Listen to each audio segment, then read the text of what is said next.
السلام علیکم ورحمۃ اللہ وبرکاتہ۔ امن یجیب المضطر اذا دعاہ ویکشف السوء، بھلا کون ہے جو لاچار کی فریاد رسی کرتا ہے جب وہ اسے پکارتا ہے اور اس کی تکلیف کو دور کر دیتا ہے۔ تو جو شخص بھی مشکلات سے، پریشانیوں سے نجات چاہتا ہے، اس کے لیے ضروری ہے کہ وہ دعا کو لازم کر لے، کیونکہ اللہ تعالیٰ ہی پریشانیاں دور کرتا ہے۔ اللہ تعالیٰ کے علاوہ کوئی نہیں جو پریشانی دور کر سکے۔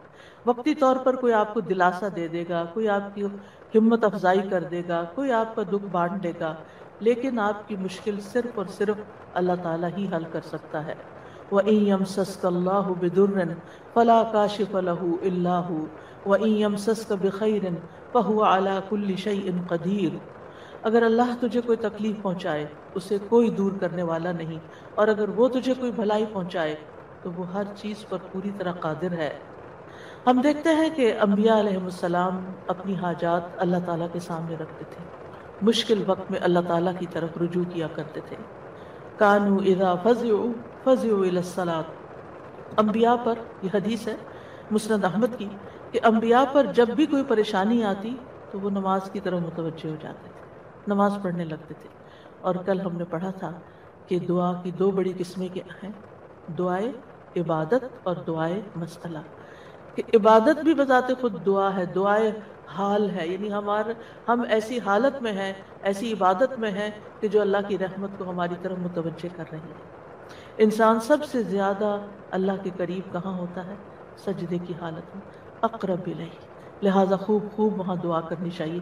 تو نماز بذات خود پریئر ہے، اس کو کہتے بھی پریئر ہیں، صلاۃ کا معنی بھی دعا ہے، تو وہ تو دعا کا مجموعہ ہے۔ اسی لیے وَاسْتَعِینُوا بِالصَّبْرِ وَالصَّلَاةِ، جب انسان پر کوئی مشکل آئے تو فوراً نماز کی طرف جائے اور نماز پڑھ کر اللہ تعالیٰ سے دعا بھی کرے، اور بذات خود اگر نماز پر نوافل پہ نوافل بھی پڑھ رہا ہے یا طویل قیام کر رہا ہے، طویل سجدہ کر رہا ہے، تو یہ بھی ایک طرح سے دعا یا عبادت ہی کی حالت میں ہے۔ انبیاء علیہ السلام کی دعائیں کیوں قبول ہوئیں؟ ہم ایک کے بعد ایک پیغمبر کے بارے میں قرآن مجید میں پڑھتے ہیں، اور ہر پیغمبر کی دعا کے بارے میں پڑھتے ہیں کہ وہ قبول ہو گئے۔ کیوں؟ انہم کانوا یسارعون فی الخیرات ویدعون ربہم رغبا ورہبا۔ دو کام تھے ان کے، ایک تو یہ کہ وہ نیکی کے کاموں میں بہت جلدی کرتے تھے، یسارعون فی الخیرات، تو دعاؤں کی قبولیت کے لیے کیا ہے؟ نیکیوں میں جلدی کریں، نیکیوں میں دوڑ لگائیں، نیکیوں میں آگے بڑھیں۔ وَيَدْعُونَنَا رَغَبًا وَرَهَبًا، اور وہ ہمیں پکارتے تھے رغبت کے ساتھ بھی اور رہبت کے ساتھ بھی، امید کے ساتھ بھی اور خوف کے ساتھ بھی۔ تو انسان کو اپنے رب کو امید اور خوف دونوں طریقوں سے پکارنا چاہیے۔ تو ہم دیکھتے ہیں کہ آدم علیہ السلام پر جب پریشانی آئی، شیطان کے کہنے میں وہ آ گئے، اور پھر انہوں نے دعا کی، ربنا ظلمنا انفسنا وَإِن لَّمْ تَغْفِرْ لَنَا وَتَرْحَمْنَا لَنَكُونَنَّ مِنَ الْخَاسِرِينَ، کہ اے ہمارے رب، ہم نے اپنی جانوں پر ظلم کیا، اگر تو نے ہمیں نہ بخشا، ہم پر رحم نہ کیا، تو ضرور ہم خسارہ پانے والوں میں سے ہو جائیں گے۔ تو کیا ہوا؟ اللہ تعالیٰ نے دعا قبول کی، فَتَلَقَّىٰ آدَمُ مِن رَّبِّهِ كَلِمَاتٍ فَتَابَ عَلَيْهِ إِنَّهُ هُوَ التَّوَّابُ الرَّحِيمُ۔ اللہ سبحانہ وتعالیٰ نے آدم علیہ السلام کی توبہ قبول کر لی۔ نوح علیہ السلام کی قوم نے ان کے ساتھ بہت برا سلوک کیا۔ كذبت قبلهم قوم نوح فكذبوا عبدنا وقالوا مجنون وازدجر فدعا ربه انی مغلوب فانتصر۔ ان سے پہلے قوم نوح نے بھی جھٹلایا تھا، بس انہوں نے ہمارے بندے کو جھٹلا دیا اور کہنے لگے یہ مجنون ہے، اور وہ بری طرح جھڑک دیا گیا۔ یعنی قوم کے لوگ، اوباش قسم کے لوگ ان کے ساتھ ڈانٹ ڈپٹ بھی کرتے تھے۔ اور بعض روایات میں آتا ہے کہ انہوں نے ان کو اتنا مارا کہ بے ہوش کر دیا۔ تو انہوں نے اپنے رب کو پکارا، انی مغلوب، رب میں مغلوب ہو گیا ہوں، میرا ان پہ کوئی بس نہیں چلتا، میں ان کے ساتھ ہر طریقہ آزما چکا ہوں، یہ نہیں مانتے، بس تو میری مدد کر۔ کیا ہوا؟ اللہ تعالیٰ فرماتے ہیں وَنُوحًا إِذْ نَادَىٰ مِن قَبْلُ فَاسْتَجَبْنَا لَهُ فَنَجَّيْنَاهُ وَأَهْلَهُ مِنَ الْكَرْبِ الْعَظِيمِ، اور نوح کو بھی جب اس نے اس سے پہلے پکارا تو ہم نے اس کی دعا قبول کر لی، پھر اسے اور اس کے گھر والوں کو بہت بڑی گھبراہٹ سے بچا لیا۔ وَلَقَدْ نَادَانَا نُوحٌ وَلَنِعْمَ الْمُجِيبُونَ، اور بلا شبہ یقیناً نوح نے ہمیں پکارا تو یقیناً ہم بہت اچھے قبول کرنے والے ہیں۔ اللہ تعالیٰ نے ان کی دعا قبول کر لی اور پوری قوم کو ڈبو دیا سوائے ایمان والوں کے، اور اپنے بندے کا بدلہ لے لیا۔ یونس علیہ السلام کی مثال ہمارے سامنے ہے کہ جب اپنی قوم سے ناراض ہو کر، غضبناک ہو کر چلے گئے تھے تو مچھلی کے پیٹ میں چلے گئے، چلتے چلتے سمندر تک، سمندر سے کشتی میں، کشتی سے مچھلی کے پیٹ میں، اور مچھلی چلی گئی سمندر کی تہہ میں، اندھیروں پر اندھیرے۔ فنادا فی الظلمات الا الہ الا انت سبحانک انی کنت من الظالمین، تو اس نے اندھیروں میں پکارا، تیرے سوا کوئی معبود نہیں، تو پاک ہے، یقیناً میں ظلم کرنے والوں میں سے ہوں۔ تو ہم نے اس کی دعا قبول کر لی اور اسے غم سے نجات دے دی، اور اسی طرح ہم ایمان والوں کو نجات دیتے ہیں، اوروں کو بھی دیں گے۔ ان ساری مثالوں میں ہمارے لیے سبق ہے۔ ہمارے حالات کتنے بھی تنگ ہوں، ہم کتنی بھی پریشانی میں ہوں، لیکن پیغمبروں سے زیادہ پریشانی ہم پر نہیں آئی۔ بعض جگہوں پر آتا ہے کہ آدم علیہ السلام 300 سال تک یہ دعا کرتے رہے، روتے رہے کہ مجھ سے غلطی ہوئی ہے۔ بالآخر رب نے ان کو کلمات سکھائے اور پھر دعا انہوں نے مانگی اور ان کی نجات ہوئی۔ بعض اوقات آزمائشیں لمبی ہو جاتی ہیں، لیکن ہمیشہ یقین رکھیے کہ رب سنتا ہے، وہ ضرور سنے گا، وہ کبھی بھی مجھے محروم نہیں کرے گا۔ لم اکم بدعائک رب شقیہ، تجھ سے مانگ کر اے رب میں کبھی بھی نامراد نہیں ہوا، تو ضرور سننے والا ہے۔ پھر ایوب علیہ السلام 18 سال تک ایک بیماری میں مبتلا رہے ہیں۔ وَأَيُّوبَ إِذْ نَادَى رَبَّهُ أَنِّي مَسَّنِيَ الضُّرُّ وَأَنْتَ أَرْحَمُ الرَّاحِمِينَ فَاسْتَجَبْنَا لَهُ فَكَشَفْنَا مَا بِهِ مِنْ ضُرٍّ وَآتَيْنَاهُ أَهْلَهُ وَمِثْلَهُمْ مَعَهُمْ رَحْمَةً مِّنْ عِنْدِنَا وَذِكْرَىٰ لِلْعَابِدِينَ۔ اور ایوب جب اس نے اپنے رب کو پکارا کہ بے شک مجھے تکلیف پہنچی ہے اور تو رحم کرنے والوں میں سب سے زیادہ رحم کرنے والا ہے، تو ہم نے اس کی دعا قبول کر لی، بس اسے جو تکلیف تھی دور کر دی، اور اس کے گھر والے اور ان کے ساتھ اتنے ہی اور عطا کر دیے اپنے پاس سے رحمت کے طور پر۔ ان لوگوں کے لیے یاد دہانی ہے یہ جو عبادت کرنے والے ہیں۔ یعنی بعض اوقات انسان سوچتا ہے میں عبادت بھی کرتا ہوں، میں اللہ تعالیٰ کی حرام کردہ چیزوں سے بھی بچتا ہوں، لیکن میں دعا کرتا رہتا ہوں مگر میری دعا نہیں سنی جاتی، معلوم نہیں کیوں۔ اب دیکھیے کس طرح یعقوب علیہ السلام سال ہا سال تک، بعض روایات میں 40 سال اور بعض میں اس سے بھی زیادہ وقت کے لیے وہ بیٹے سے جدا ہوئے تھے، اور مسلسل دعا کرتے رہے، مایوس نہیں ہوئے۔ اللہ تعالیٰ نے بالآخر ان کی دعا سن لی۔ چھوڑنا نہیں، پیچھے نہیں ہٹنا۔ ایوب علیہ السلام نے کہا تھا وَاذْكُرْ عَبْدَنَا أَيُّوبَ إِذْ نَادَى رَبَّهُ أَنِّي مَسَّنِيَ الشَّيْطَانُ بِنُصْبٍ وَعَذَابٍ، اور ہمارے بندے ایوب کو یاد کرو جب اس نے اپنے رب کو پکارا کہ بے شک شیطان نے مجھے بڑا دکھ اور تکلیف پہنچائی ہے۔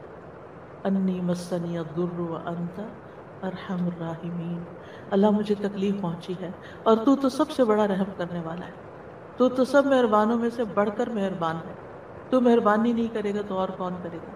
تو یہاں انہوں نے اللہ تعالیٰ کی رحمت کی فریاد کی۔ پھر ابراہیم علیہ السلام مشکل ترین حالات میں اللہ تعالیٰ پر توکل کرتے ہیں۔ ابن عباس کہتے ہیں کہ یہ کلمہ حسبنا اللہ و نعم الوکیل ابراہیم علیہ السلام نے اس وقت کہا تھا جب انہیں آگ میں ڈالا گیا تھا، اور ان کے اس کلمے کی وجہ سے ان پر آگ ٹھنڈی ہو گئی، کیونکہ انہوں نے کہا تھا حسبنا اللہ و نعم الوکیل، حسبنا اللہ، اللہ ہمیں کافی ہے۔ یہ بھی پکارنے کا ایک انداز ہے، اللہ کی رحمت کو طلب کرنے کا ایک انداز ہے۔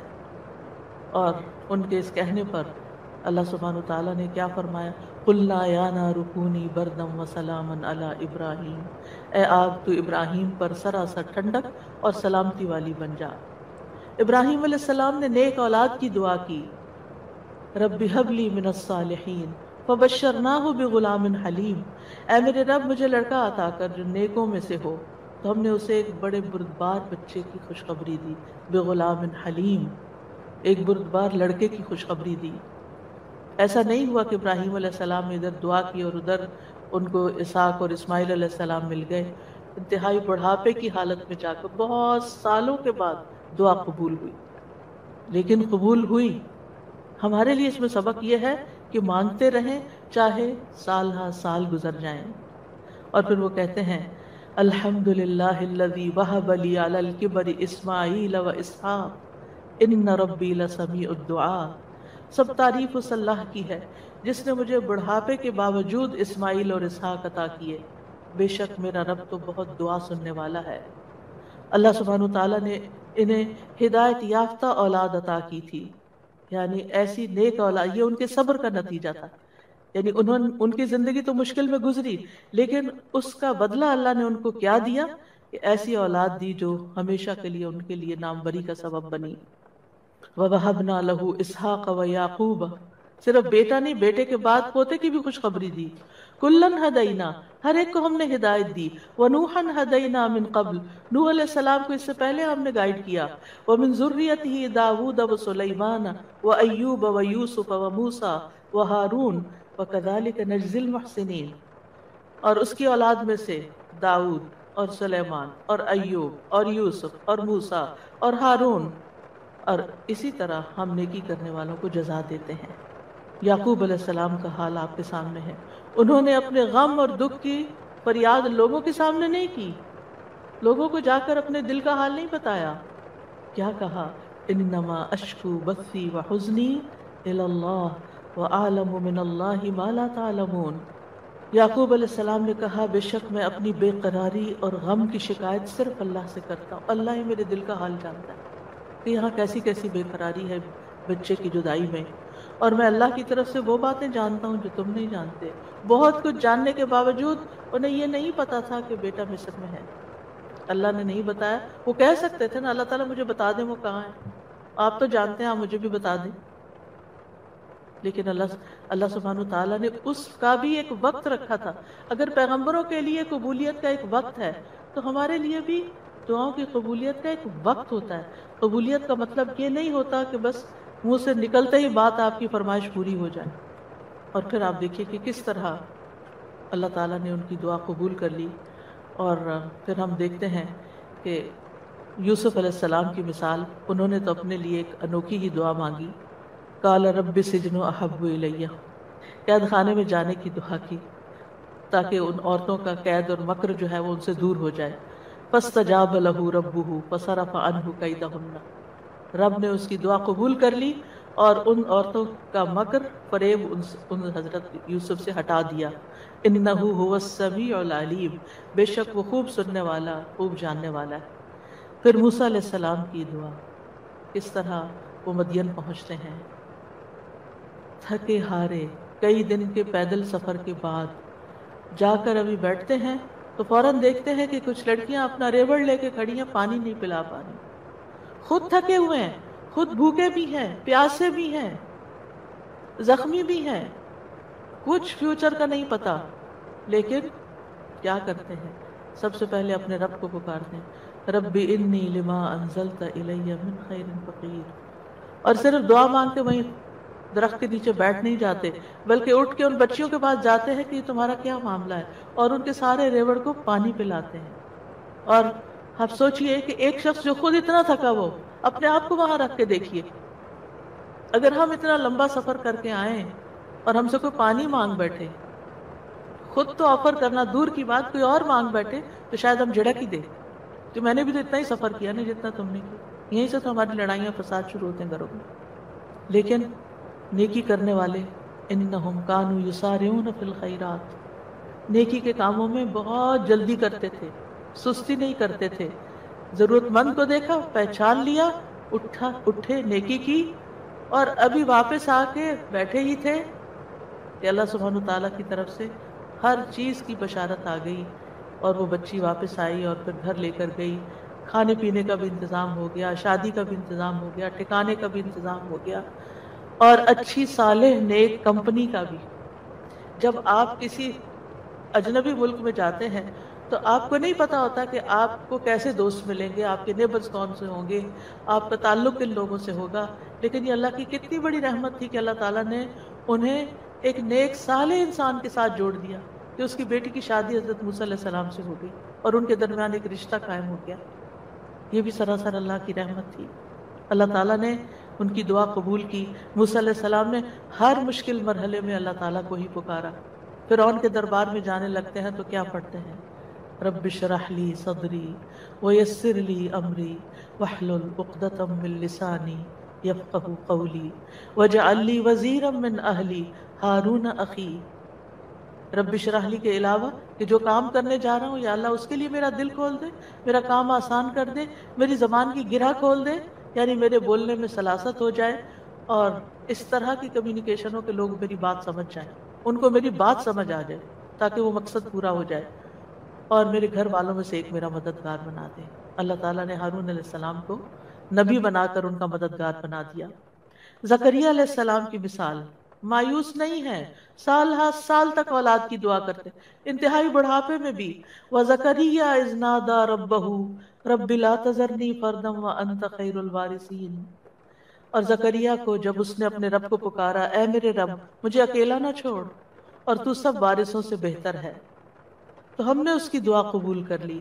فَاسْتَجَبْنَا لَهُ وَوَهَبْنَا لَهُ يَحْيَىٰ، اور ہم نے اس کو یحییٰ عطا کیا۔ وَأَصْلَحْنَا لَهُ زَوْجَهُ، اور اس کی بیوی کو اس کے لیے درست کر دیا۔ یعنی بعض اوقات ہم سوچتے ہیں کہ نہیں انفرٹیلٹی کا پرابلم ہے، بچہ ہو ہی نہیں سکتا، اللہ تعالیٰ سب کچھ کر سکتا ہے، اللہ تعالیٰ وہ بھی ٹھیک کر سکتا ہے، کیونکہ ان اللہ علی کل شیء قدیر، اللہ تعالیٰ ہر چیز پر قدرت رکھتا ہے۔ اس لیے مایوسی کس بات کی؟ اللہ کے بندے کبھی بھی مایوس نہیں ہوتے، ہاں مانگنے سے کبھی نہیں تھکتے، مانگتے رہتے ہیں کہ اللہ تعالیٰ سبب کے ساتھ بھی دیتا ہے اور بغیر سبب کے بھی دیتا ہے، اس کے لیے کیا مشکل ہے۔ پھر نبی صلی اللہ علیہ وسلم کس طرح دعا کرتے ہیں؟ اذ تستغیثون ربکم فاستجاب لکم انی ممدکم بألف من الملائکۃ مردفین۔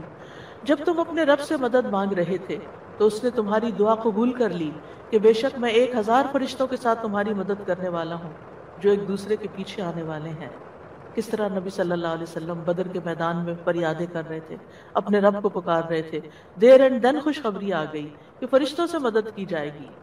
انبیاء علیہ السلام کے علاوہ ہم دیکھتے ہیں کہ دیگر افراد بھی جنہوں نے اللہ تعالیٰ سے دعا کی، اللہ سبحانہ وتعالیٰ نے ان کی دعا سن لی۔ سورۃ یاسین میں جو مرد مومن ہے، سورۃ المؤمن میں جو مرد مومن ہے، جو فرعون کے دربار میں سے ہی ایک شخص اٹھتا ہے اور پھر وہ لوگوں کو نصیحت کرتا ہے اور کیا کہتا ہے؟ فَسَتَذْكُرُونَ مَا أَقُولُ لَكُمْ وَأُفَوِّضُ أَمْرِي إِلَى اللَّهِ إِنَّ اللَّهَ بَصِيرٌ بِالْعِبَادِ۔ فرعون کے دربار میں ایک شخص کا اٹھ کر لوگوں کو سمجھانا، فرعون کو سمجھانا، خوب خوب نصیحتیں کرنا، کھلم کھلا موسیٰ علیہ السلام پر ایمان لانا، یہ بہت بڑی بغاوت تھی اور بہت بڑا نقصان ہو سکتا تھا، لیکن اس مرد مومن نے کیا کہا؟ افوض امری الی اللہ، میں اپنا معاملہ اللہ کے سپرد کرتا ہوں۔ کیا ہوا پھر؟ فوقاہ اللہ سیئات ما مکروا وحاق بآل فرعون سوء العذاب، اللہ نے اسے ان کے برے نتائج سے بچا لیا، ان کی برائیوں سے، ان کی بری چالوں سے بچا لیا، جو انہوں نے تدبیریں کی تھی ان سے نجات دی، اور آل فرعون کو برے عذاب نے گھیر لیا۔ اللہ نے اپنے بندے کو بچا لیا اور پوری قوم کو ڈبو دیا۔ پھر اسی طرح کچھ واقعات احادیث میں آتے ہیں، جیسے غار والوں کا قصہ ہے، کس طرح اللہ سبحانہ وتعالیٰ نے ان کی دعائیں سنی اور صرف دعاؤں کے نتیجے میں غار کے دروازے سے پتھر ہٹ گیا اور وہ باہر نکل آئے۔ پھر اسی طرح ایک اور بچے کا واقعہ ملتا ہے جسے بادشاہ نے جادوگر کے پاس جادو سیکھنے کے لیے بھیجا، تو اس نے جادو سیکھنے کی بجائے الٹا اللہ تعالیٰ کی پہچان کا علم کسی سے حاصل کر لیا راستے میں۔ جب بادشاہ کو پتہ چلا تو وہ بہت ناراض ہوا اور غصے میں آ کر اس نے کہا کہ اس بچے کو فلاں پہاڑ پہ لے جاؤ اور اسے پہاڑ کی چوٹی سے گرا دو تاکہ یہ ہلاک ہو جائے، اور اگر یہ اپنے دین سے پھر جائے تو اسے چھوڑ دینا، انکار کرے تو نیچے پھینک دینا۔ بادشاہ کے جو مجاور یا ساتھی تھے وہ لڑکے کو پہاڑ کی چوٹی پر لے گئے۔ اس لڑکے نے ایک دعا مانگی، اللہم اکفنیہم بما شئت، اللہم اکفنیہم بما شئت، اے اللہ جس طرح تو چاہے تو مجھے ان کے مقابلے میں کافی ہو جا، ان کے مقابلے میں تو میرا ساتھ دے۔ تو کہتے ہیں پہاڑ پر ایسا زلزلہ آیا کہ جس سے اس کے سارے ساتھی جو لے کے گئے تھے وہ سارے گر گئے، وہ سب الٹے گرے، اور بادشاہ اور وہ لڑکا چلتا ہوا بادشاہ کی طرف دوبارہ آ گیا۔ بادشاہ نے اس لڑکے سے پوچھا تیرے ساتھیوں کو کیا ہوا؟ لڑکے نے کہا اللہ مجھے ان سے کافی ہو گیا۔ بادشاہ نے پھر اس لڑکے کو اپنے ساتھیوں کے اور لوگوں کے حوالے کر کے کہا کہ اسے ایک چھوٹی سی کشتی میں بٹھاؤ اور سمندر کے بیچ میں جا کے کشتی الٹ دو، اس کو وہاں پھینک دو. اگر یہ اپنے دین سے پھر جائے تو چھوڑ دینا، انکار کرے تو پھینک کے آ جانا. بادشاہ کے ساتھی اس لڑکے کو لے کر گئے تو لڑکے نے پھر یہی دعا کی، اللہم اکفنیہم بما شئت، اے اللہ تو جس طرح چاہے مجھے ان سے کافی ہو جا. پھر وہ کشتی بادشاہ کے ساتھیوں سمیت الٹ گئی، سب غرق ہو گئے اور وہ لڑکا چلتا ہوا واپس بادشاہ کے پاس آ گیا. بادشاہ نے اس لڑکے سے کہا تیرے ساتھیوں کا کیا ہوا؟ کہنے لگا اللہ مجھے ان کے مقابلے کے لیے کافی ہو گیا. اور واقعی اللہ ہی کافی ہوتا ہے دشمن سے نمٹنے کے لیے. انسان کے اپنے پاس زور نہیں ہوتا، طاقت نہیں ہوتی، ہم کمزور ہوتے ہیں، لیکن اگر اللہ کی مدد آ جائے تو انسان ہر طرح کی مشکلات پہ قابو پا سکتا ہے. آسیہ علیہ السلام کی مثال ہمارے سامنے ہے کہ کس طرح انہوں نے فرعونیوں سے نجات کے لیے دعا مانگی اور کہا رب ابن لی عندک بیتا فی الجنہ ونجنی من فرعون وعملہ ونجنی من القوم الظالمین. اے میرے رب میرے لیے اپنے پاس جنت میں ایک گھر بنا دے اور مجھے فرعون سے اور اس کے عمل سے نجات دے اور مجھے ظالم قوم سے نجات دے. تو کیا ہوا؟ اللہ تعالیٰ نے ان کی دعا قبول کر لی. ابو ہریرہ کہتے ہیں کہ فرعون نے اپنی بیوی کے دونوں ہاتھوں میں دونوں ہاتھوں اور دونوں پاؤں کے لیے 4 میخیں گاڑی، یعنی جیسے وصولی دیتے ہیں نا، تو ہر ہاتھ میں میخ گاڑی اور پاؤں میں بھی. جب وہ فرعونی ان سے جدا ہوتے تو فرشتے ان پہ سایہ کر لیتے.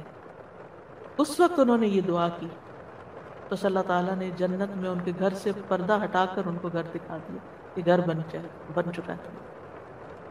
اس صبر کی بدولت جو انہوں نے اس تکلیف پر کیا اور اپنے ایمان کو بچایا. سارہ علیہ السلام نے کس طرح اس ظالم بادشاہ کے مقابلے میں مدد طلب کی. آپ جانتے ہیں کہ ابراہیم علیہ السلام نے حضرت سارہ کے ساتھ ہجرت کی تھی اور انہیں لے کر ایک شہر میں پہنچے جس میں جو اس کا بادشاہ تھا وہ بہت ظالم تھا. اور جب اسے پتہ چلتا کہ کوئی مسافر ایسا ہے جس کے ساتھ بہت خوبصورت عورت ہے تو وہ اس سے زبردستی چھین لیتا تھا. اسے پتہ چلا کہ ابراہیم علیہ السلام اپنے ساتھ ایک ایسی عورت کو لائے ہیں جو عورتوں میں سب سے زیادہ خوبصورت ہے. تو انہوں نے ابراہیم علیہ السلام کو پیغام بھیجا کہ یہ تمہارے ساتھ کون ہے؟ تو انہوں نے کہا کہ یہ میری بہن ہے. پھر سارہ کے پاس گئے تو انہوں نے کہا میری بات کو جھٹلانا نہیں کیونکہ میں نے ان کو بتایا کہ تم میری بہن ہو. اللہ کی قسم اس سرزمین میں میرے اور تمہارے علاوہ دوسرا کوئی مومن نہیں، یعنی ہم ایمان میں بہن بھائی ہیں. تو انہوں نے پھر سارہ کو اس ظالم کے پاس بھیج دیا. بادشاہ سارہ کی طرف بڑھنے لگا تو اس نے یعنی حضرت سارہ نے اٹھ کر وضو کیا، نماز پڑھنے لگی اور یہ دعا کی اللہم ان کنت آمنت بک وبرسولک واحسنت فرجی الا علی زوجی فلا تسلط علی الکافر.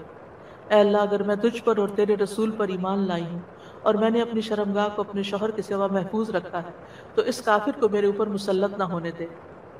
اس پر بادشاہ کا سانس گلے میں پھنس گیا اور گر کر ایڑیاں رگڑنے لگا اور حضرت سارہ کو نجات مل گئی. نہ صرف ایک نجات ملی بلکہ ان کے ساتھ توفتاً حضرت ہاجر کو بھی ساتھ دیا گیا. خولہ بنت ثعلبہ کی مثال قرآن میں آپ کے سامنے ہے کہ کس طرح ان کے شوہر نے ان سے زہار کیا تو وہ پریشان ہو گئی اور نبی صلی اللہ علیہ وسلم کے پاس آئیں اور تکرار کرنے لگی کہ میرے مسئلے کا کوئی حل بتایا جائے. تو اس پر اللہ سبحانہ وتعالیٰ نے کیا آیات نازل کی، قد سمع اللہ قول التی تجادلک فی زوجہا وتشتکی الی اللہ واللہ یسمع تحاورکما. اللہ نے سن لی اس عورت کی بات جو تم سے اپنے شوہر کی شکایت کر رہی تھی اور اپنے خامند کے بارے میں جھگڑ رہی تھی اور اللہ کی طرف شکایت کر رہی تھی اور اللہ تم دونوں کی بات سن رہا تھا. اللہ سبحانہ وتعالیٰ نے اس عورت کی بات سن لی کا مطلب کیا ہے؟ دعا قبول کر لی، مسئلے کا حل مل گیا. اسی طرح سلف صالحین جو ہیں وہ بھی اللہ کو پکارتے ہیں. امت کے جو نیک لوگ ہیں ان میں سب سے پہلے صحابہ کرام ہیں. وہ سب سے بڑھ کر اللہ تعالیٰ کو جاننے والے تھے، اللہ تعالیٰ کی معرفت رکھتے تھے، وہ اللہ کے رسول کو جاننے والے تھے، وہ دین میں سب سے زیادہ بصیرت رکھتے تھے اور سب سے زیادہ دعا کرنے کے ادب آداب سے واقف تھے کہ کیسے دعا کی جاتی ہے. ہم دیکھتے ہیں کہ عمر بن خطاب رضی اللہ عنہ دعا کے ذریعے اپنے دشمن کے خلاف فتح طلب کرتے تھے اور یہ دعا ان کے لشکروں میں سے عظیم لشکر تھا. کہتے ہیں نا کہ اللہ تعالیٰ کے لشکر ہیں جیسے سکینت بھی اللہ کے لشکروں میں سے ایک لشکر ہے، تو وہ دعا کو بھی اللہ کا ایک لشکر سمجھتے تھے۔ وہ اپنے ساتھیوں سے کہا کرتے تھے تم کثرت تعداد کی بنیاد پر فتح نہیں دیے جاتے، بلکہ تمہاری مدد آسمان سے کی جاتی ہے۔ اللہ تمہاری مدد کرتا ہے، یعنی تمہاری دعائیں سنتا ہے۔ اسی طرح عبداللہ بن زبیر کے بارے میں آتا ہے، وہ کہتے ہیں کہ جمل کی جنگ کے موقع پر جب زبیر رضی اللہ عنہ کھڑے ہوئے تو مجھے بلایا، میں ان کے پہلو میں جا کر کھڑا ہو گیا، بیٹے ہیں ان کے۔ انہوں نے کہا بیٹا آج کی لڑائی میں ظالم مارا جائے گا یا مظلوم؟ میں سمجھتا ہوں کہ آج میں مظلوم قتل کیا جاؤں گا، اور مجھے سب سے بڑی فکر اپنے قرضوں کی ہے۔ کیا تمہیں بھی کچھ اندازہ ہے کہ قرض ادا کرنے کے بعد ہمارا کچھ مال بچ سکے گا؟ پھر انہوں نے کہا بیٹے ہمارا مال فروخت کر کے اس سے قرض ادا کر دینا۔ کہنے لگے بیٹا اگر قرض ادا کرنے سے عاجز ہو جاؤ تو میرے مولا سے اس میں مدد چاہنا، کام نہ ہو تو اللہ سے مدد چاہنا۔ عبداللہ نے بیان کیا کہ اللہ کی قسم، ان کے بیٹے کہتے ہیں اللہ کی قسم میں ان کی بات اس وقت نہ سمجھ سکا۔ میں نے پوچھا اے میرے بابا من مولا کا، آپ کا مولا کون ہے؟ قال اللہ، کہنے لگے اللہ۔ عبداللہ کہتے ہیں اللہ کی قسم قرض ادا کرنے میں جب بھی دشواری پیش آئی میں نے اسی طرح دعا کی، یا مولا زبیر، اے زبیر کے مولا اقض عنہ دینہ، آپ ان کی طرف سے قرض ادا کر دیجئے، اس کا بندوبست کر دیجئے، اور ادائیگی کی کوئی نہ کوئی صورت پیدا ہو جاتی تھی، دعا قبول ہو جاتی۔ سفیان ثوری کہا کرتے تھے اے وہ ذات جس کو اپنے تمام بندوں میں سے وہ انسان سب سے زیادہ محبوب ہے جو اس سے مانگے تو کثرت سے مانگے، یعنی اللہ تعالیٰ کو وہ شخص زیادہ پیارا ہے جو زیادہ دعائیں کرتا ہے۔ اے وہ ذات جس کو اپنے تمام بندوں میں سے وہ انسان سب سے زیادہ ناپسند ہے جو اس سے نہیں مانگتا، کیونکہ جو انسان دعا نہیں کرتا اللہ تعالیٰ اس سے ناراض ہوتا ہے۔ اور تیرے سوا کوئی بھی ایسا نہیں ہے اے میرے رب۔ کیا مطلب کہ اگر کوئی بھی اور ایسا نہیں، اگر کسی سے بھی انسان ایک سے زیادہ دفعہ کچھ مانگ لے تو وہ ناراض ہو جاتا ہے، اور نہ مانگے تو خوش رہتے ہیں۔ ایون ماں باپ بھی آپ دیکھیں، اگر بچے ایک دفعہ کچھ مانگے تو کہ اچھا بیٹا لے لو، پھر دوسری دفعہ پھر مانگے تو ایک دن آتا ہے کہ ماں باپ بھی کہتے ہیں کہ تم کب تک مانگتے رہو، اپنا بندوبست خود کرو۔ لیکن اللہ سبحانہ وتعالیٰ کبھی ایسا نہیں کہتے کہ کب تک تم مجھ سے دعائیں کرتے رہو گے، وہ پسند کرتے ہیں کہ بندہ دعا کرتا رہے۔ اور بعض لوگوں کو تو دعا میں ایسا لطف آتا ہے، اللہ تعالیٰ سے مناجات کرنے میں، اللہ تعالیٰ کو پکارنے میں، اللہ تعالیٰ کے آگے ہاتھ پھیلانے میں، اللہ تعالیٰ کی طرف رجوع کرنے میں ایسی لذت آتی ہے کہ ان کی یہ لذت اس چیز کی لذت سے بھی بڑھ جاتی جو وہ مانگ رہے ہوتے ہیں۔ اس لیے کبھی بھی انسان مانگنے سے دور نہ رہے، مانگتا رہے، صرف بڑی حاجتیں نہیں، بڑے مسائل نہیں، چھوٹی چھوٹی چیزیں بھی۔ لیث بن سعد کہتے ہیں کہ ابو حازم کہا کرتے تھے مجھے نمک بھی چاہیے تو میں اپنی دعاؤں میں اللہ سے مانگتا ہوں کہ مجھے نمک چاہیے، نمک سب سے چھوٹی چیز ہوتی ہے نا۔ تو اور پھر اسی طرح بعض سلف صالحین اپنی نمازوں میں اللہ تعالیٰ سے اپنی تمام ضروریات مانگتے تھے، یعنی چھوٹی بڑی سب، یہاں تک کہ آٹے میں ڈالا جانے والا نمک، بکری کا چارہ، گھاس بھی اللہ سے مانگتے تھے، چھوٹی چھوٹی چیزیں بھی۔ ایک تعلق کو ظاہر کرتا ہے نا یہ، اور اس بات کے یقین کو ظاہر کرتا ہے کہ وہی دیتا ہے، یہ چھوٹی چیزیں بھی وہی دیتا ہے، اگرچہ اسباب ہیں دنیا میں لیکن اصل میں پیچھے اسی کا ہاتھ ہے۔ حضرت عائشہ کہا کرتی تھی سب کچھ اللہ سے مانگو، یہاں تک کہ جوتے کا تسمہ بھی اللہ سے مانگو، کیونکہ اگر اللہ میسر نہ کرے تو وہ کبھی میسر نہ ہو، اللہ نہ دے تو کبھی نہیں ملتا، چاہے چھوٹی سی چیز ہی کیوں نہ ہو۔ یاد رکھیے دعا کی قبولیت کے کچھ درجات ہیں، یعنی ہم سب مانگتے ہیں، پیغمبروں نے مانگا، ابھی تک ہم نے دیکھا کہ سب مانگ رہے ہیں اور دعائیں قبول بھی ہو رہی ہیں، تو اس کے کچھ درجات ہیں، لیولز ہیں۔ رسول اللہ صلی اللہ علیہ وسلم نے فرمایا اگر کوئی شخص اللہ سے دعا کرتا ہے تو اس کی دعا ضرور قبول ہوتی ہے، اس کی دعا ضرور قبول ہو جاتی ہے، خواہ وہ دنیا میں اسے وہ چیز دے دی جائے، یعنی جو مانگ رہا ہے وہ یہیں مل جائے، یا اس کے لیے آخرت میں ذخیرہ بنا دیا جائے، یا پھر اس دعا کے بقدر اس کے گناہوں کا کفارہ ادا ہو جاتا ہے، بشرطے کہ اس کی دعا کسی گناہ یا قطع رحمی کے لیے نہ ہو اور وہ جلدی نہ کرے۔ تو تین چیزیں ہو گئی، یا وہی چیز مل گئی جو مانگی، یا پھر آخرت کے لیے جمع ہو گئی کہ وہاں بدلہ ملے گا، یا پھر دنیا میں کیے جانے والے گناہوں کا کفارہ ہو گیا۔ بعض اوقات انسان اللہ کی نافرمانی کے کچھ کام کر رہا ہوتا ہے، مثلا نماز کے لیے صبح وقت پہ نہ اٹھنا۔ کچھ لوگ روٹین میں ریگولرلی دیر سے فجر پڑھتے ہیں، رات کو دیر سے سوتے ہیں، صبح دیر سے اٹھتے ہیں۔ اگر ان کو سمجھایا جائے تو وہ کہتے ہیں ہم پڑھ تو لیتے ہیں، جب اٹھتے ہیں پڑھ لیتے ہیں۔ بھئی کبھی کبھار تو ایسا ہو جائے، لیکن روز کا یہ اگر کام ہو جائے تو یہ کوئی معمولی چیز ہے؟ یہ اللہ کی نافرمانی ہے۔ اور ایسی اور بھی چیزیں ہو سکتی ہیں زندگی میں جو ہم اللہ کے حکم کی نافرمانی کر رہے ہوتے ہیں۔ اب یاد ہوگا کہ جب میں نے رمضان کا لیکچر دیا تو اس میں سب سے پہلے یا ایھا الذین آمنوا پہ بات ہوئی تھی۔ یا ایھا الذین آمنوا، اے لوگو جو ایمان لائے، تم پہ روزے فرض کر دیے، یعنی روزے رکھو۔ اور کتنے ہی اللہ تعالیٰ کے احکامات ایسے ہیں جو اللہ تعالیٰ مومنوں سے ان کو فلفل کرنے کے لیے کہتا ہے، لیکن کیا ہم وہ سارے فلفل کر رہے ہیں؟ اگر ہماری کوئی بات نہ مانے تو ہم کتنے ناراض ہوتے ہیں۔ کوئی بچہ ہماری بات نہ سنے، مثلا شور کر رہا ہے، ہم کہتے ہیں چپ ہو جاؤ، نہیں چپ ہوتا۔ پھر آپ کہتے ہیں دیکھو چپ ہو جاؤ، شور نہیں کرو، دیکھو بھائی کو نہیں مارو، ایک دفعہ، دو دفعہ، تین دفعہ، پھر اٹھ کے کیا کرتے ہیں؟ پھر لگانی پڑتی ہے۔ کیوں لگانی پڑتی ہے؟ تاکہ فساد ختم ہو، لڑائی ختم ہو۔ ویسے نہیں وہ مان رہا، ہمارا بھی یہی حال ہے۔ اللہ تعالیٰ ہمیں ڈھیل دیے رکھتے ہیں، ڈھیل دیے رکھتے ہیں، یہ غلط کام نہیں کرو، نہیں کرو، نہیں کرو، مختلف چانسز ملتے رہتے ہیں، نہیں چھوڑتے۔ پھر اللہ تعالیٰ کسی مشکل میں ڈال دیتے ہیں، اب بندے بنو گے تم، اب آؤ گے میری طرف۔ پھر بندہ اللہ کی طرف رجوع کرتا ہے، پھر توبہ کرتا ہے، پھر معافیاں مانگتا ہے، پھر دعائیں کرتا ہے، پھر اللہ سبحانہ وتعالیٰ اس کی دعا سن لیتا ہے اور اس کے پچھلے گناہ معاف ہو چکے ہوتے ہیں۔ جب تک دعائیں کرتا رہتا ہے، وہ عبادت کی حالت میں ہوتا ہے نا، تو اس عبادت سے ان الحسنات یذہبن السیئات، گناہ جب معاف ہو جاتے ہیں، بندہ نکھر کے ٹھیک ہو جاتا ہے، پھر وہ اللہ سبحانہ وتعالیٰ کے سامنے، یعنی اس کی دنیا کی مشکل آسان ہو جاتی ہے، اور آخرت میں بھی اس کی صفائی ہو چکی ہوتی ہے، گناہ کم ہو چکے ہوتے ہیں۔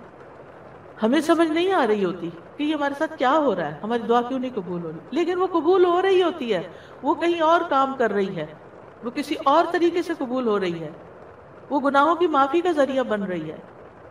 اسی لیے دعا کا ایک طریقہ کیا ہے؟ صرف استغفار کرنا، جیسے نوح علیہ السلام نے کہا تھا فَقُلْتُ اسْتَغْفِرُوا رَبَّكُمْ إِنَّهُ كَانَ غَفَّارًا يُرْسِلِ السَّمَاءَ عَلَيْكُمْ مِدْرَارًا۔ قحط سالی ہو گئی، بارشیں رک گئی، استغفار کرو، بارشیں برسنے لگیں گی، تمہارے گناہوں کی وجہ سے رکی تھی، توبہ کر لو، پھر حالات اچھے ہو جائیں گے۔ سارے مل کے توبہ کرو، پوری قوم توبہ کرے، اسی لیے وہ صلاۃ الاستسقاء پڑھی جاتی ہے، سب مل کے دعا کرتے ہیں اللہ تعالیٰ سے۔ تو نبی صلی اللہ علیہ وسلم نے فرمایا بشرطے کہ اس کی دعا کسی گناہ یا قطع رحمی کے لیے نہ ہو اور وہ جلدی نہ کرے۔ صحابہ نے عرض کیا یا رسول اللہ جلدی سے کیا مراد ہے؟ آپ نے فرمایا یہ کہے کہ میں نے اللہ سے دعا کی لیکن اس نے قبول نہیں کی، یہ نہ کہے کبھی۔ بعض اوقات کوئی شخص اپنا مسئلہ بتاتا ہے نا، اور اس کو حل یہ بتایا جاتا ہے دعا کرو، تو کہتے ہیں دعا تو بہت کی ہے، پھر اور کیا کرنا ہے؟ پھر بھی دعا ہی کرنی ہے، ابھی اور بھی کرنی ہے، ابھی کوٹا پورا نہیں ہوا، ابھی کاؤنٹ پورا نہیں ہوا، ابھی ٹائم پورا نہیں ہوا۔ جب تک وہ ٹائم نہیں آتا تمہیں مانگتے چلے جانا ہے، مانگتے رہو، اسی میں فائدہ ہے۔ تمہیں نہیں پتا تمہارے لیے کتنا بڑا اجر اکٹھا ہو رہا ہے۔ اگر آج وہ قبول ہوگی نا، تم پھر مستی میں آ جاؤ، کیونکہ اللہ تعالیٰ کو زیادہ پتا ہے نا کہ اس بندے کو اگر میں نے یہ چیز دے دی، اس کی تو آخرت خراب ہو جائے گی۔ آپ کو نہیں پتا ہوتا کہ آپ اگر اپنے بچے کو اس ایج میں گاڑی لے دیں گے تو وہ کیا کرے گا، اس ایج میں فلاں چیز دے دیں گے تو کیا کرے گا۔ پھر حالانکہ آپ افورڈ کر سکتے ہیں، آپ اس کو دے سکتے ہیں، لیکن کیوں نہیں کوئی چیز دیتے اس وقت جب وہ مانگ رہا ہوتا ہے، آپ کی منتیں کر رہا ہوتا ہے، دائیں بائیں آگے پیچھے، دن رات آپ کے پیچھے بچے پڑ جاتے ہیں۔ مجھے یاد ہے کہ میرے ایک بچے کو جب فون چاہیے تھا تو پیچھا ہی نہیں چھوڑتا تھا، دن رات میرے پیچھے، دن رات میرے پیچھے۔ میں نہیں دینا چاہتی تھی کہ ابھی وہ ایج نہیں میچورٹی کی کہ جس میں فون دیا جائے، تو کیا میں ظالم تھی؟ نہیں، اسی کی خاطر، اسی پر مہربانی اور اسی کے فائدے کی خاطر نہیں دینا چاہتی۔ یہ تو ہم انسان ہیں کم عقل، چھوٹی سی عقل میں تھوڑی سی بات سمجھ جاتے ہیں کہ ابھی یہ چیز نہیں دینی۔ اسی طرح آپ کے گھر میں مثلاً کوئی شوگر کا پیشنٹ ہے، اس کا من پسند کھانا رکھا ہوا ہے لیکن آپ اس کو نہیں دیتے، کیوں نہیں دیتے؟ ایسا نہیں ہے کہ وہ ہے نہیں کھانا، سب کچھ ہے، لیکن اس لیے نہیں دیتے کہ وہ کھا کر بیمار ہوگا اور بیمار ہوگا، سخت نقصان ہو سکتا ہے، نہیں دینا۔ تو کیا اللہ تعالیٰ کو نہیں پتا کہ جو کچھ ہم مانگ رہے ہیں وہ ابھی ہمیں اس کو دینا ہے یا نہیں دینا؟ ابھی یہ کام ہو جانا چاہیے یا نہیں ہو جانا چاہیے؟ اس کو ہم سے زیادہ پتا ہے۔ وَلِلَّهِ الْمَثَلُ الْأَعْلَى۔ اس لیے کوئی بھی اگر دعا قبول نہیں ہوتی، کوئی بات نہیں، موقع غنیمت جانے اللہ سے قریب ہونے کا، قریب تر ہوتے جانے کا، اسی میں خیر ہے، اسی میں بھلائی ہے۔ قد جعل اللہ لکل شیء قدرا، اللہ نے ہر چیز کا ایک اندازہ رکھا ہے، وقت رکھا ہے، ایک ٹائم ہے، اس پر ہو جائے گا۔ اب یہ جو تین ہے قبولیت کے راستے، ان میں سے سب سے پہلا کہ کبھی اللہ تعالیٰ وہ چیز دے دیتا ہے جو ہم مانگتے ہیں۔ مثلاً ابراہیم علیہ السلام نے نیک بیٹا مانگا تھا، ربی حبلی من الصالحین، انہوں نے صرف بیٹا نہیں مانگا، کہا ربی حبلی من الصالحین، اللہ مجھے نیک بیٹا دے۔ کتنی عقل مند تھے نا۔ ہم جب کوئی چیز مانگتے ہیں تو بس کہتے ہیں کچھ مل جائے، بس جو بھی مل جائے لے لیں گے، نہیں، کوالٹی والی چیز مانگے، اللہ سب کچھ دے سکتا ہے۔ تو اللہ تعالیٰ نے کیا کیا، فبشرناہ بغلام حلیم، تو ہم نے اسے ایک بہت بردبار لڑکے کی، بہت ٹالرنٹ، بہت ہمبل، بہت اچھے اخلاق والے بچے کی خوشخبری دی۔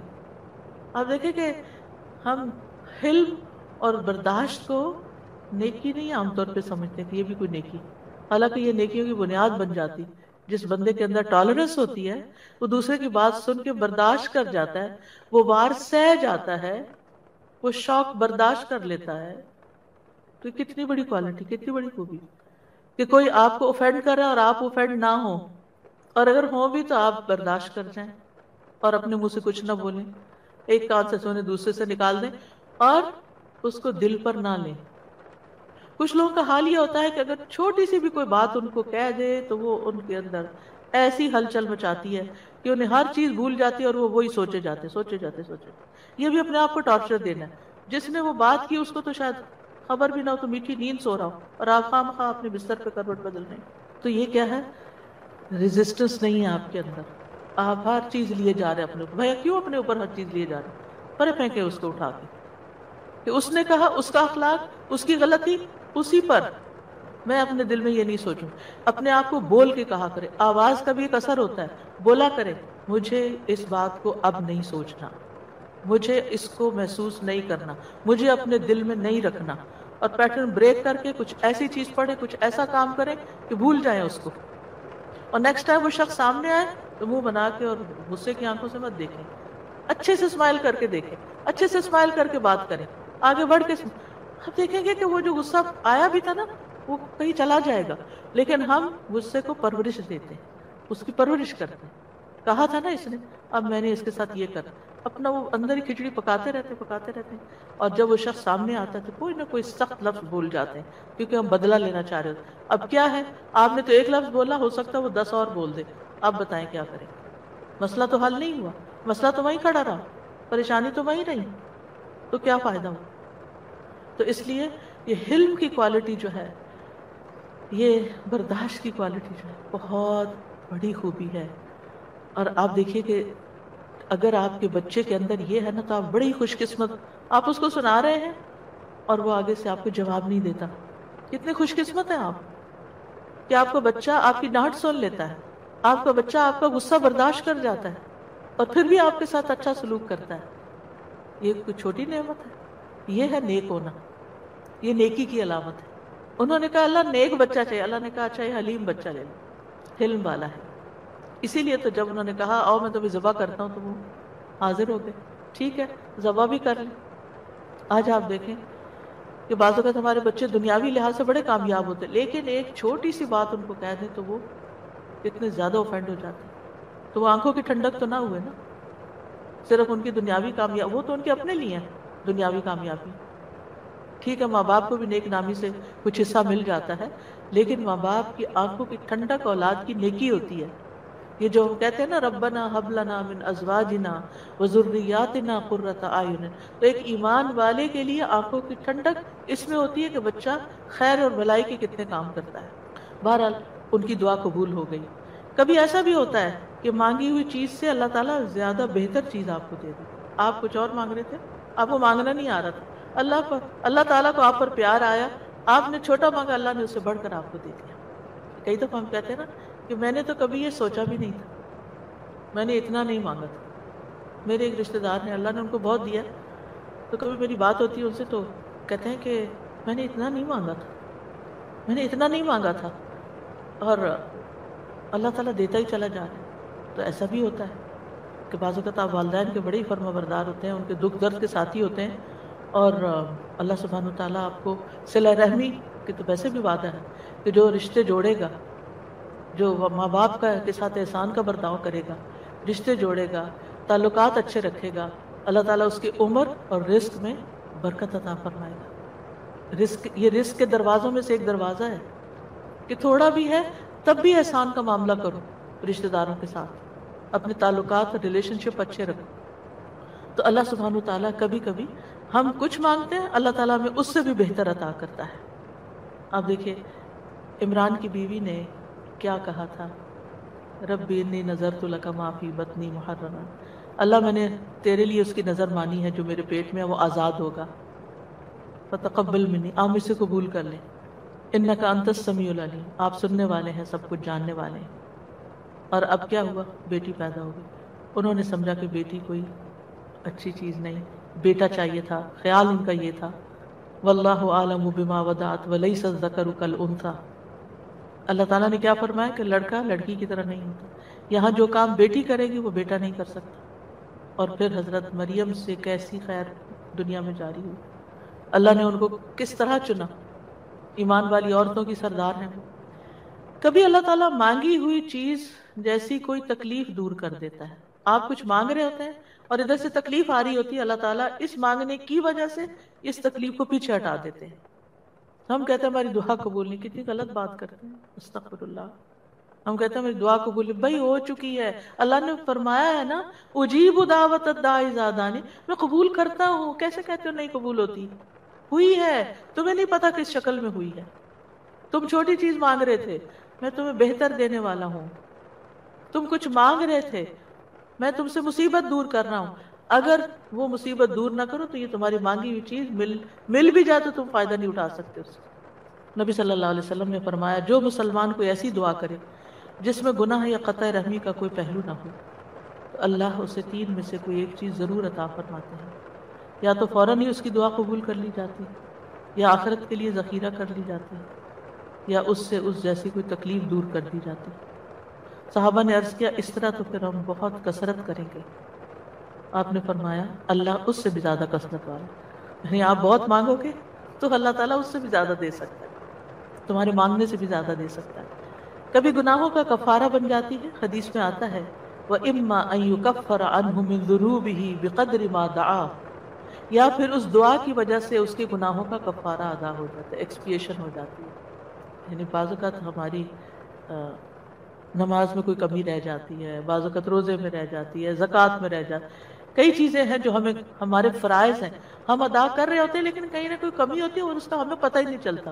کبھی وضو میں کوئی کمی رہ جاتی ہے تو ان چیزوں کا پھر کفارہ تو کرنا ہے نا. تو پھر یہ دعائیں جو ہیں یہ ان کمی کوتاہی، اس کمی کوتاہی کا بھی کفارہ کرتی ہے. پھر یاد رکھیے کہ جو لوگ مایوس ہوتے ہیں اور اللہ سے مانگتے نہیں، مانگنا چھوڑ دیتے ہیں، تو اللہ تعالیٰ نے ایسے لوگوں کی مذمت بیان کی. اگر وقتی طور پر وہ نہیں مل رہا جو آپ کے دل میں اٹکا ہوا ہے کہ یہی ملنا چاہیے، اور پھر آپ کو نہیں ملتا اور آپ دعا مانگنا چھوڑ دیتے ہیں، تو یہ طریقہ درست نہیں. وقال ربکم ادعونی استجب لکم، تمہارا رب فرماتا ہے مجھ سے دعا کرو میں تمہاری دعا قبول کروں گا. ان الذین یستکبرون عن عبادتی، بے شک جو لوگ میری عبادت سے تکبر کرتے ہیں، سیدخلون جہنم داخلین، وہ جہنم میں ضرور ذلیل و خوار ہو کے داخل ہوں گے. دعا روک دینا یہ سوچ کر قبول نہیں ہوتی تو فائدہ نہیں مانگنے کا. یہ کیا ہے؟ دراصل اللہ سے مایوس ہونا، نا امید ہونا اور اللہ سے ناراض ہونا. تبھی تو آپ اس کو چھوڑ رہے ہیں، پھر آپ کہاں جائیں گے؟ اللہ تعالیٰ کو یہ چیز سخت ناپسند ہے. امام شوکانی رحمہ اللہ اس آیت کے بارے میں کہتے ہیں یہ آیت کریمہ اس بات پر دلالت کرتی ہے کہ دعا عبادت کا حصہ ہے بس اللہ سبحانہ تعالیٰ نے اپنے بندوں کو حکم دیا ہے کہ وہ اس سے دعا مانگیں، یعنی دعا مانگنے کا حکم اللہ تعالیٰ نے دیا ہے۔ پھر فرمایا ان الذین یستکبرون عن عبادتی، یہ آیت اس بات کا فائدہ دیتی ہے کہ دعا عبادت ہے اور اللہ سے دعا نہ مانگنا تکبر ہے، اور اس تکبر سے زیادہ برا عمل کوئی نہیں۔ وہ جب منافقین سے کہا جاتا تھا نا کہ تم رسول کے پاس آؤ اور استغفار کرو، تو وہ سر جھٹک دیتے تھے، ہم نہیں جاتے، ہم نہیں کرتے۔ آج بھی آپ دیکھیں کہ بعض اوقات کسی کو نیکی کی کوئی بات کہی جاتی کہ یہ صدقہ کر لو، یہ نیکی کر لو، تو وہ سر جھٹک کے چلے جاتے ہیں، اور نہیں تمہارے پاس کچھ کہنے کو، ہر وقت یہ نصیحت ہے۔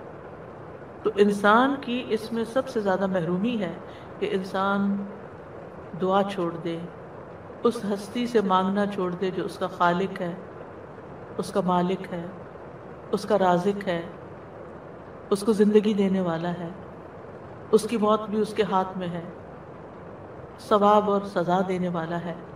تو تکبر جو ہے انتہائی ناسمجھی کی چیز ہے اور نعمتوں کی ناشکری ہے۔ فرعون کیوں ڈوبا تھا؟